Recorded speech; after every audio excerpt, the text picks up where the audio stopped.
The broadcast is now starting. All attendees are in listen-only mode.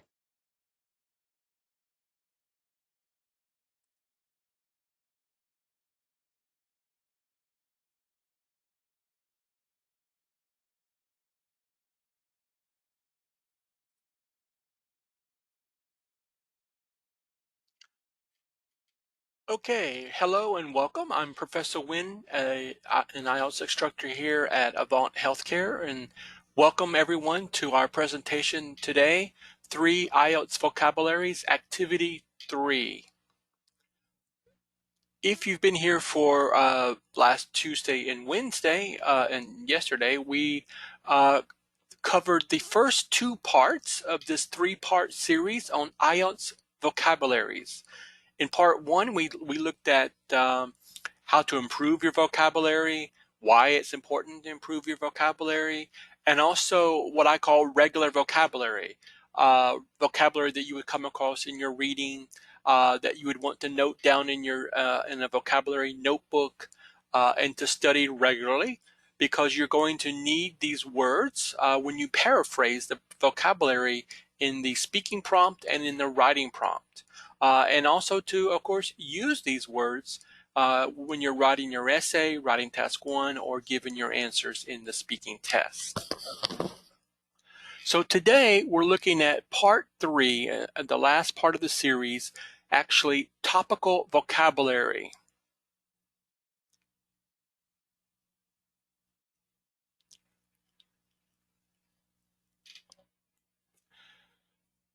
So we're going to look at topical vocabulary and specifically 4 areas: work and career, education, vacation, and the environment.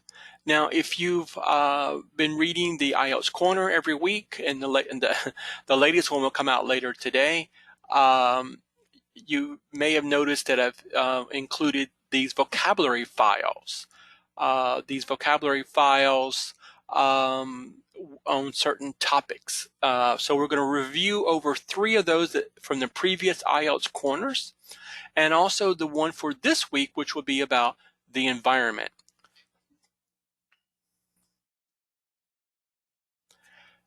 Now, there are certain topics that are what I call popular on the IELTS exam.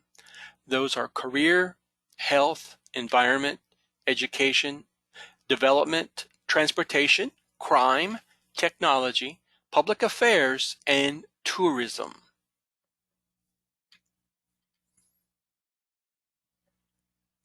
So let's start by looking at work and career. So these topical vocabulary words could appear, of course, in the speaking section or in the writing section of the test. So as we look here at work and career vocabulary, as I said, this appeared recently in one of the IELTS Corners that comes out every Thursday. Make sure that you are hopefully reading that and getting a lot of value out of that, insights to help you with your test prep.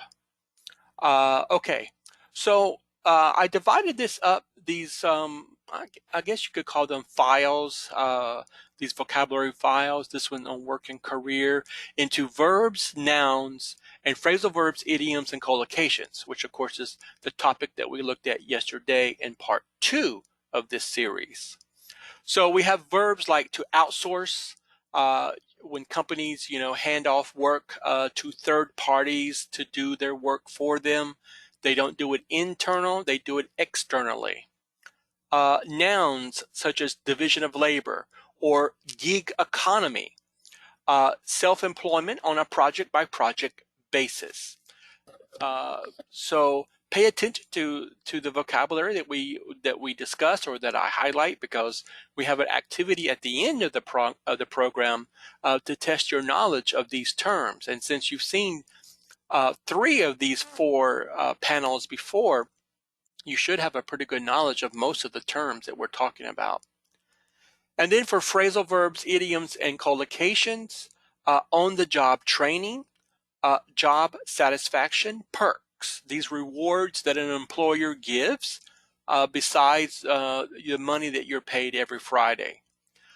Work-life balance, um, hot desking, which was actually a kind of a new term for me as well. A method of work when employees use whatever desk available at a particular time. So these are some terms that are associated with work and career. And a lot of times, as I tell my own students, when you are answering these questions, especially during the speaking section, you want to use this associated vocabulary. There's certain terms, certain words that you expect to have in an answer or in a conversation. And that is why this topical vocabulary is so important on the IELTS exam. So if you're talking about the work or the economy or your career, uh, gig economy is like a great word, vocabulary word to use because it's in vogue right now, and it's something that is happening in a lot of the Western countries, especially where and especially in this era of COVID now, the gig economy is even more important. So there's certain terms that you expect to hear in a conversation about topics, and you want to use those terms on the IELTS test when you're giving your response. All right, let's look at education, another popular topic on the exam. So again, verbs such as matriculate, right, to formally enter or enroll in a university, to flunk, informal, to fail a course. Nouns such as your concentration, or as we say, your major or field of study, or alumni. Those are the graduates from a certain college or university. And teacher's pet, a teacher's favorite student. Phrasal verbs, idioms, and collocations. Let's see, to drop out of school, to put on one's thinking cap, to think seriously or deeply about something, to breeze through a test, to easily pass an exam, which we hope you easily breeze through the IELTS exam. To learn your lesson, to learn from a bad experience in order to avoid a similar problem in the future, and to bone up on something, very informal idiom, to prepare for a test or a presentation or interview by studying about the subject in advance, to bone up. So during the course of your IELTS preparation, you have to bone up on grammar and vocabulary, and your reading and speaking skills, writing, listening, and so forth, to bone up on something. And this is a common idiom that we use. And remember, as we were talking about all through these presentations this week about the 3 IELTS vocabularies, you want to be able to be proficient in different terms and know these words pretty well, because increasing your vocabulary is one of the best things you can do for a high IELTS score. Okay. Vacation. Vacation. Now, I believe this was in the IELTS corner last week. Again, verbs, nouns, and phrasal verbs, idioms, and collocations in our file here. Verbs like to unwind, right? After a long hours at work, tired on your feet, you come home to unwind, to relax after a stressful time. To traverse, to cross over or journey through something. And to cater, to provide food and drink in a professional capacity. So you may go to a reception or some seminar or meeting. If it's in the morning, they may be catered breakfast, or at lunch, you might have a lunch or even a dinner. And it's catered, right? We say it's catered, C-A-T-E-R-E-D, catered. Some nouns, let's see, a guided tour, pretty common standard there. A charter flight. These are specific flights going to a specific destination, usually for like a group, like a sports team, or they're rather expensive. So Usually it's like for a sports team or maybe a school or something like that, uh, with a group of people that are renting these airplanes. Full board, this may not be so apparent, especially Americans don't really think of half board or full board, but this is pretty standard in Europe. When you go to certain hotels, um, you may not, you may get all three meals in a hotel included in your price of your hotel stay, or you may elect to have half board, where it may be breakfast and lunch, but no dinner. As I said, this is rather standard for hotels in Europe, and especially smaller hotels, not like Holiday Inn or Hilton or something like that, but your smaller private run hotels offer half board and full board. But if you could use that term, if it comes up in a question, then that would be excellent, because it's not a term that most people are probably aware of. A tourist trap. Well, this is something that we sometimes, that you find when you are going to a tourist place. They sell a lot of trinkets or special discounts, supposedly, but these are. It has a negative connotation. It's can be somewhat deceptive or deceitful, somewise, in tricking the tourists into buying things.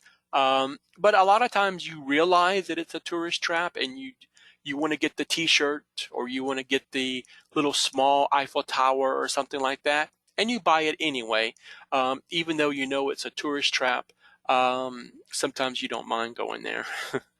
And let's look at the phrasal verbs, idioms, and collocations. Terms for vacation, vocabulary, to go sightseeing or to go abroad, um, to get away from it all. The vacation of vocations, right? Maybe you go to a tropical island or something like that, far away, turn off the cell phone, you get away from it all.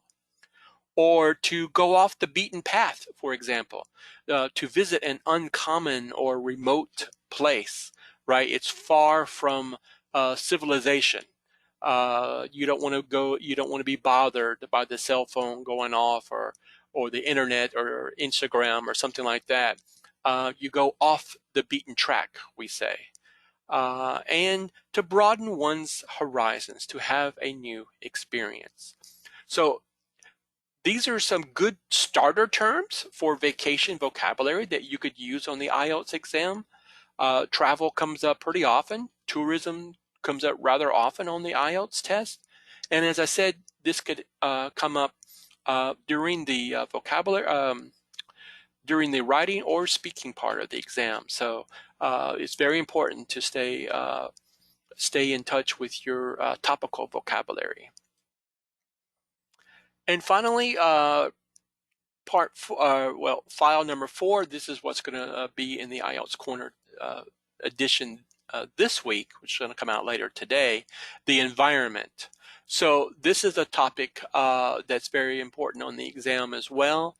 And it's an issue. Most of these topics, that we mentioned earlier, they are, you know, common issues or topics that most people are familiar with.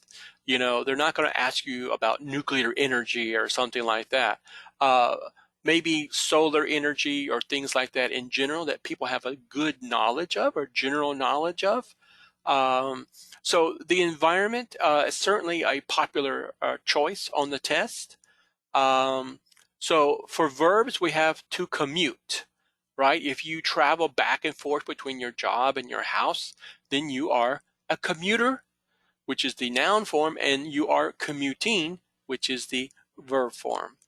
To litter. I've used this question before with practice with students, to litter, and sometimes people didn't know exactly what it means. Well, now you know. To throw trash on the street. Or when people are driving and they throw a can out the window, or something like that, that's littering. And usually there are anti-littering laws to try to keep the public spaces clean. To diminish, to deplete, to exhaust like resources, to contaminate, and to erode. So these are some good strong verbs for the environment. Nouns like carcinogen, something you probably may be aware of, a substance that causes cancer. Fossil fuels, what they call the dirty energy versus the clean energy like oil and coal. Uh, Apocalypse, a catastrophic damage. Um, Conservation. This is what was the early part in the environmental movement, was conservation, trying to preserve or conserve uh, forests and trees and animals, and to protect them from encroachment by humans. Biodiversity, you may have heard about this in the news. A variety of plant and animal life in a particular habitat. And then finally, endangered species. Here in the US, we have what they call the endangered species list. And these animals are protected from hunters um, and to try to keep these species alive. So these are some very topical terms. And as I said, this is what's expected in your responses on the IELTS exam, these popular terms associated with the term environment. And if you also remember when I was telling you, when you're reviewing your vocabulary terms, it's always helpful, or the brain is able to identify words associated with broad topics rather than individual terms. So instead of learning carcinogen in a vacuum, isolated away from the environment or from medicine or health or whatever, it's much easier for the brain to recall words that are associated with a broader topic. So if you have carcinogen attached to the environment, or you have litter that's attached to environment, then it's much easier for the brain to recall this information, and that helps build your vocabulary. All right, phrasal verbs, idioms, and collocations. A carbon footprint, a typical collocation here. Amount of greenhouse gases generated by our actions. Renewable energy. To be in deep water, to be in serious trouble or danger. Sustainable development. To offset carbon emissions, to compensate for emissions of greenhouse gases. A drop in the ocean, a negligible amount of something. All right. Let's see. Can't see the forest for the trees. You can't see the whole picture or situation because you're too close or too involved in a situation. The tip of the iceberg, a small part of something much bigger. To use up, to consume completely. And to fuel up, to add fuel to a plane or car. So all of these are good terms for the environment. So make sure that you download the handout.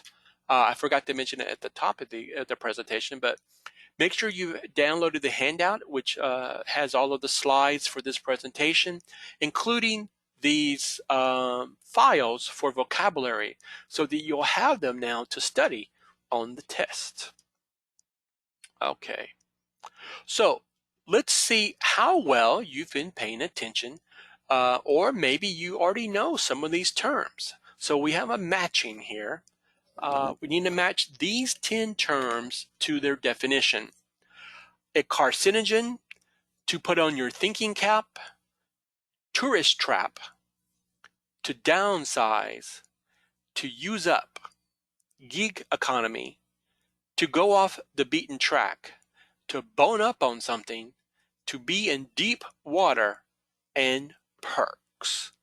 All right, so I'm going to need your help to help us with this, with these words, and how that we can find the definition for these terms. So, number one, carcinogen.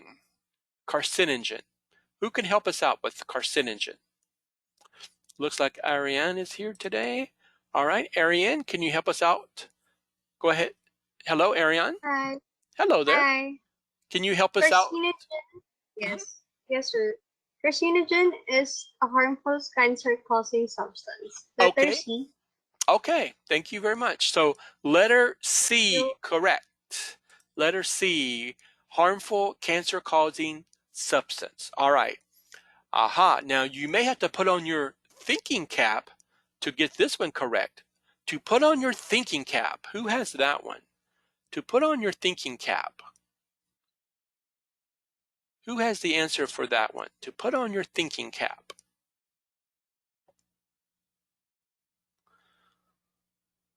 Does anyone remember? Mary Grace remembers? Okay. Hello, Mary. Yes. Hey. Number 2 is letter G. Letter G. And what does it say? To contemplate something deeply. All right, very good. To contemplate something deeply, to put on your thinking cap. All right, that's a good one to remember. We say that quite often. Tourist trap. Aha, the old tourist trap. Who can help us out with that one? The old tourist trap.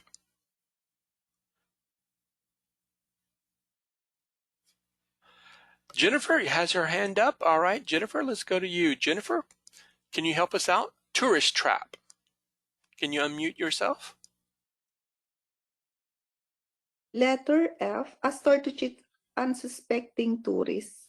Okay, a store to cheat unsuspecting tourists. All right, very good. Thanks, Jennifer. Letter F. All right, to downsize. Aha, I didn't emphasize this one. Maybe you already know. What does it mean to downsize? Does anyone have a guess on this one, to downsize?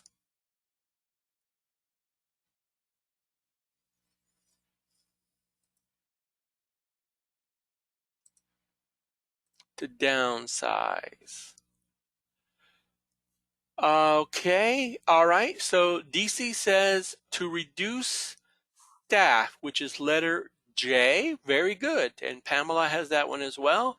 Letter J, to reduce staff, to downsize. All right, number 5. Number 5, to use up. To use up. Which one is to use up on the right side here?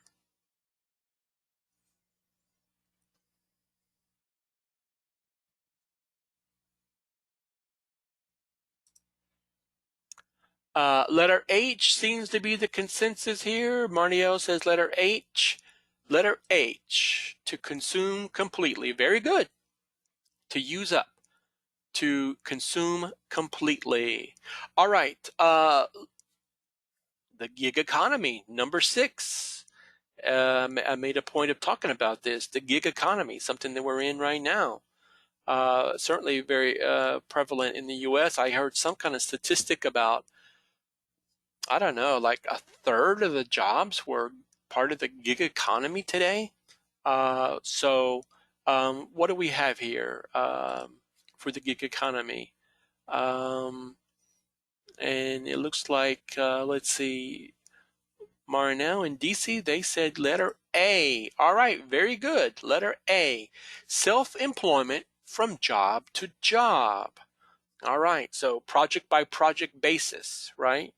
You're a total entrepreneur in the gig economy. Okay, number 7, to go off the beaten track. Aha, there was our travel vocabulary. It's our travel vocabulary, to go off the beaten track. Okay, who has that one? Who has that one? To go off the beaten track.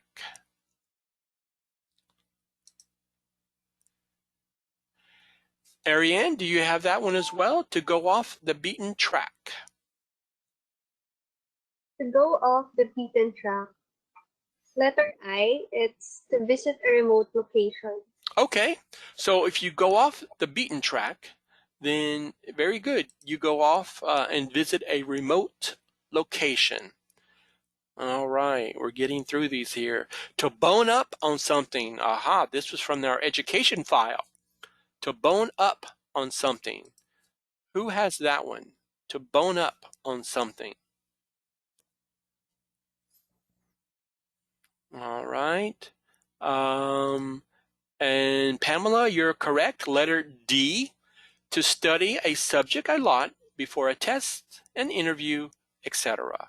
All right. So to bone up on something. Very good. Number 9. To be in deep water. To be in deep water. What do we have for that? To be in deep water.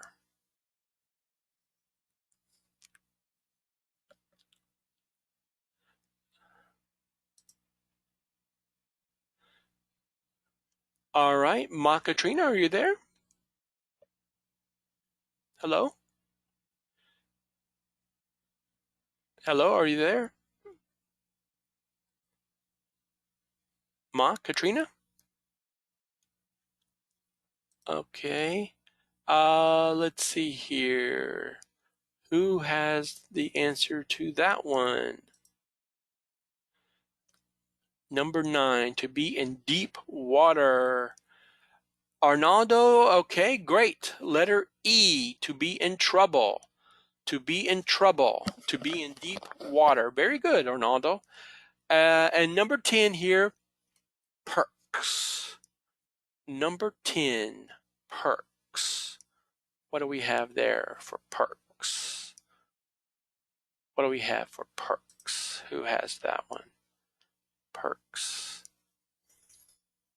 All right, it looks like Jennifer. Jennifer says letter B, rewards from an employer. All right, very good. So carcinogen, to put on your thinking cap, tourist trap, to downsize, to use up, geek economy, to go off the beaten track, to bone up on something, to be in deep water, and perks. So here are 10 perfectly good terms covering 4 different topics that you could use on the test. Now, for the idioms, these are only going to be useful on the speaking test. Collocations you can use on the writing or the speaking test. The verbs, of course, for both as well. And these are some good terms to have in your vocabulary before you go and take the test. Because remember, as we've talked about throughout the series here, you need to be able to use these terms to show your broad vocabulary understanding of English. All right. So if you make sure you've downloaded the handout, you will have the 4 vocabulary files, and you'll also have the answers to the activity as well. So you should be, wow, even if you just learn these 10 terms right here, you would have a pretty broad vocabulary base to go and take the speaking test or the writing exam on the IELTS. All right, well, this concludes our 3-part series on the 3 IELTS vocabularies. If you remember, we first began talking about what I call like regular vocabulary, like adept, right? Which means skillful. These terms that are, well, they're not large, big words, quote unquote. These are words that are the best terms at the right moment. And that's what you're looking for on the exam. If you can come up with this topical vocabulary like we talked about today, work and career, education, vacation, and the environment, this will also, of course, boost your score on the test. And if you remember in part 2, which was yesterday of the 3 IELTS vocabularies, we talked about collocations, idioms, and phrasal verbs. Make sure that you go back and review over that lesson as well. And finally today, the topical vocabulary. So these are the 3 IELTS vocabularies: the regular vocabulary, the collocations, idioms, and phrasal verbs, and the topical or the topic vocabulary. These are the 3 types of vocabularies you need to be aware of and also have some good insights into so that you can use them on the exam. Well, thank you for joining me today for this last part of the 3-part series. I hope it's helped you to increase your awareness and insights into vocabulary.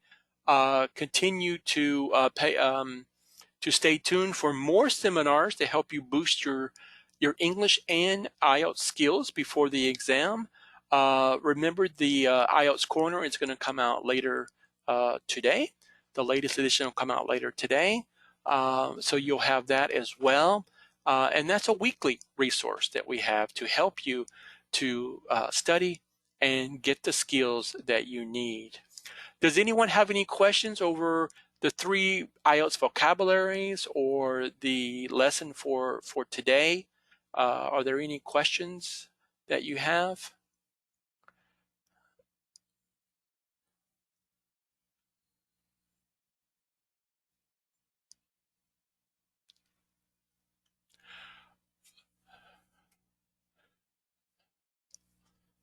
Well, if you didn't download any of the, if you haven't downloaded any of the presentations, the handouts, then just send me an email, and you can you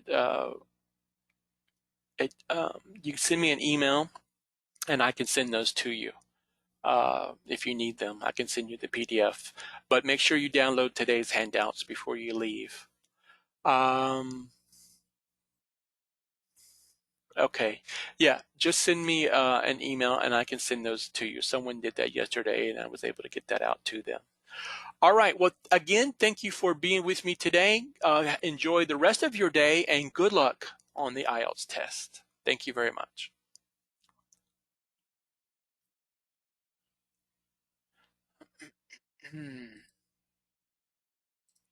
The email is here. Let me give this to you. Can I type it here?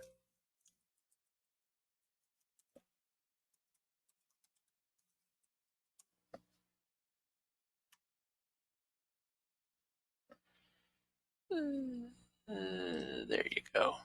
All right, so there is the email address that you can use to send your request, and I can send that out to you.